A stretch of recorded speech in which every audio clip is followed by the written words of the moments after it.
Narrated by Nu'man bin Bashir, I heard Allah's Prophet ﷺ saying, both legal and illegal things are evident, but in between them there are doubtful, suspicious things, and most of the people have no knowledge about them.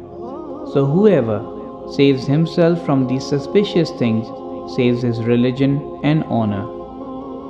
And whoever indulges in these suspicious things is like a shepherd who grazes like animals near the hima, private pasture of someone else, and at any moment he is liable to get in it. O people, be aware, every king has a hima, and the hima of Allah on the earth is His illegal forbidden things. Be aware, there is a piece of flesh in the body. If it becomes good, the whole body becomes good.